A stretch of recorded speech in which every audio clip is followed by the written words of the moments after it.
Chapter 14. On the River.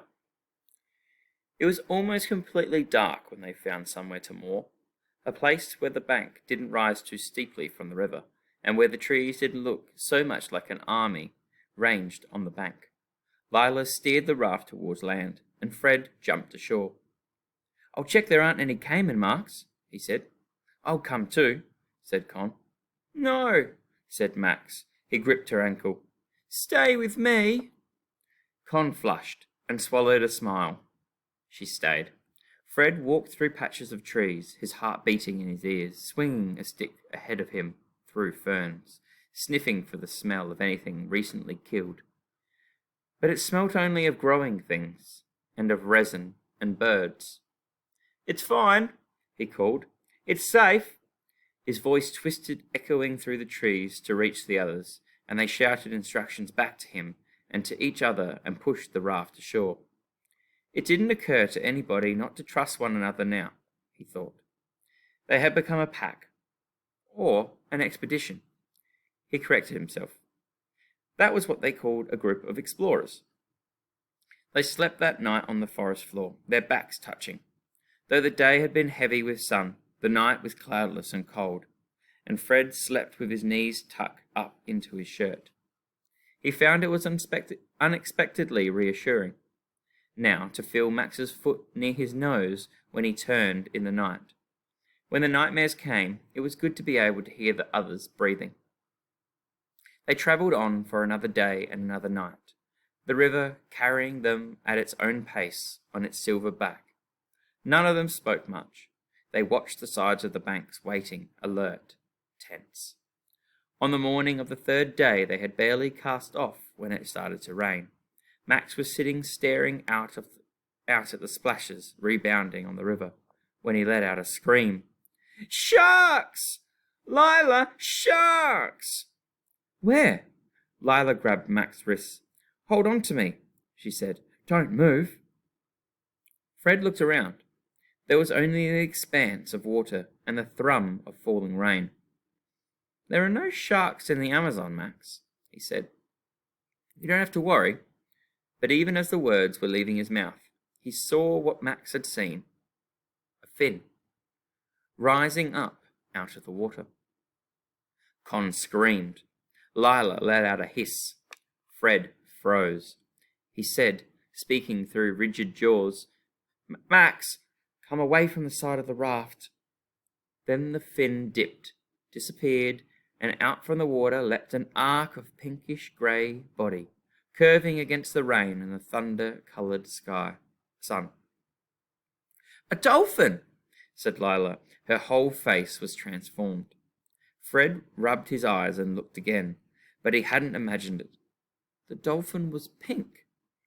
The arc of pink was followed by another, dipping so that the half-curve of its back rose out of the water, and another, and then a puff of water from a dolphin's blowhole. They were coming closer. "Shall we jump in?" asked Fred. "Will they let us swim with them?" "Don't," said Con. "There might be piranha." The pod of dolphins circled the raft at a distance. There were 5 of them, Fred thought, or possibly 6. One leapt up, clean out of the water, only 6 feet away. Max clapped and squealed. "Shh," said Lila. "We have to be quiet, Maxie. They're deciding if they trust us." It did seem that this was what the dolphins were doing. There was something speculative in the way they swam closer, doubled back and away and closer again. Then, without warning, the pod turned and began to swim away. The rain grew thicker. Fred's heart lurched. He couldn't bear to see them go. He pulled off his shoes, stood up, and dived in, striking hard for the disappearing dolphins. As he neared them, 4 of the dolphins sped up and ducked deeper into the water. But one turned. Fred trod water and held out his hand. He tried to stay as still as he could. The dolphin swam up to him, a shape of approaching under the surface. He gasped and spat out water. It was rose-grey and covered in deep scars along its back. Its snout was lined with fierce-looking teeth, but its eyes were steady and soft. Fred tried to steady his breathing. It was the most astonishing thing he'd ever seen. It was like a battered river god. He held out his hand again. "Hello," he whispered. "I'm Fred." The dolphin dipped its nose to Fred's hand. He gasped at the surprising roughness of its skin. It butted his hand, then huffed as if disappointed, and ducked down deep under the surface. Fred watched, expecting its shadow to disappear. But as he turned back to the raft, the dolphin erupted from the water in front of him. It leapt clean over his head, showering him with spray, dipped down again, and disappeared. The others were shouting and beckoning from the raft. They hauled him up, all three trying to grab him at once. Fred couldn't speak, or he didn't want to. He wanted the memory to be sharp, carbon copied, onto his heart. He imagined his father's face when he told him. His heart sang and thrummed in his chest, but the others were boiling over with questions and ideas. "It was like they trusted you," said Con. "Or maybe it thought you were going to feed it," said Lila. "Maybe someone was feeding them those sardines," said Fred. Later that day, just as Fred's head was beginning to swim with hunger, Lila spotted a fig tree on the shore. Fred climbed up and took the fruit down onto the raft. They tied the sleeves and neck of his cricket jumper and made it into a sack. Max counted as he put them in. 412 tea, he said, triumphant. Behind him, Lila mouthed 53. "I always hated figs at school," said Con. "I thought they tasted like eating someone else's snot. But actually, they're the best thing in the world." Max fished a handful of figs out of the sack and pushed them into his pocket. "These ones are mine. I doesn't like sharing," he said, haughtily. Lila fed one of the figs to Backer, who ate it hungrily, and half an hour later pooed lavishly over her lap. She laughed and washed her skirt at the edge of the raft. "Sloths only go to the bathroom about once a week," she said, "so at least it's done for a few days." Backer looked thin and even more wide-eyed than usual. They poo half their body weight each time," she said. "That sounds stressful," said Con. The surface of the raft was constantly being washed with river water, so Lila draped the clean skirt over her shoulders to dry, travelling down the river like a floating scarecrow. Fred's shoes and shorts were sodden wet, but his shirt remained bone dry. The sun was hotter than 2 days put together. Con's cheeks and forehead grew bright pink with sunburn. Lila made her a cold compress out of weeds and plaited leaves, which leaked green water down over her eyebrows, but eased some of the burning. That night, as they lay on a bed of fallen leaves, Backer moved across Lila's shoulder, sniffed at her neck, and climbed up Fred's calf. Sloths were nocturnal, and Backer seemed unusually sprightly by sloth standards. He fastened his arms and legs around Fred's knee and began to chew at his shorts. Fred lay still, trying not to move his leg as he looked up at the stars.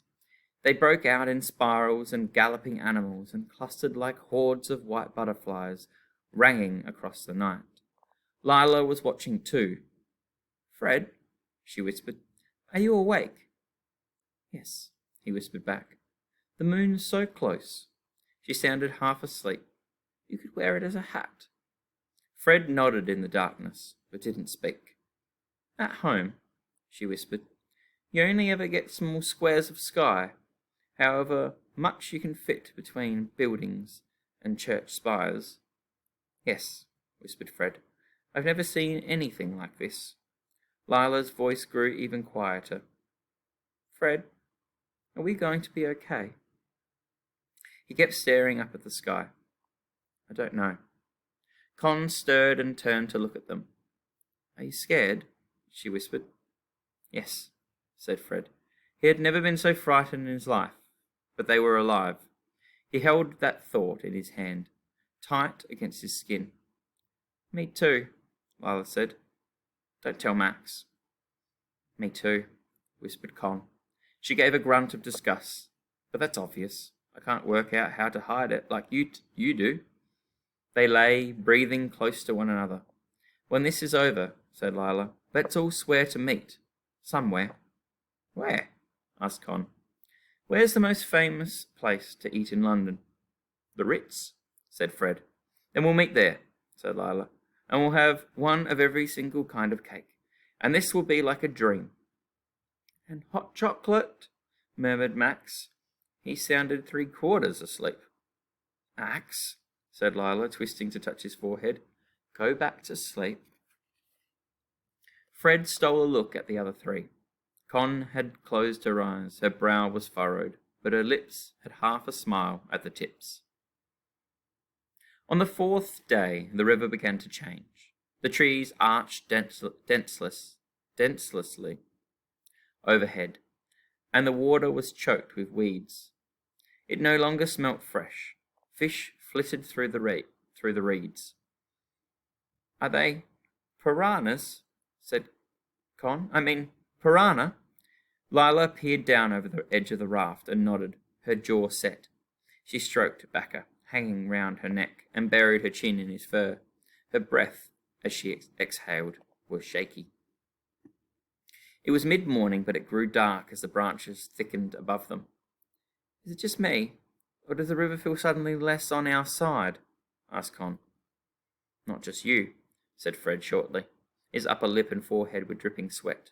The sweat wasn't only from the work of poling, but he had Con's bark map in his pocket, and the thought of it warmed his chest, beating back against the cold doubt in his stomach. The current was in their favour, but travelling through the weeds was arm-aching, back-stretching, skin-shredding work. Watch out! Called Lila. Fred flinched, looking around for something about to hit him in the face, then watched in silence as a snake slipped along a branch, spiraled up the trunk of a tree, and disappeared into the green over their heads. Even Max didn't move. It's almost certainly not deadly, said Fred. He winced. He'd intended it to sound reassuring, but instead his voice landed somewhere between desperate lying and stern aunt on a deathbed. He concentrated on doubling his speed until they were past the weeds, and they sped down the dark green passageway of overhanging trees. We're close, said Fred. On the map, this river goes on until it meets a lake. I think it would be 3 or 4 hours, but it's hard to tell. And there's a black square and then a short line. That might be a path or a river. It could just be a squiggle. And then the X. Con reached into the water for a flashish stick as it floated by and began to paddle. The sooner we get there, the sooner we'll know the worst. The raft followed the river, Fred's pole splashing in his impatience to see what was around the next corner.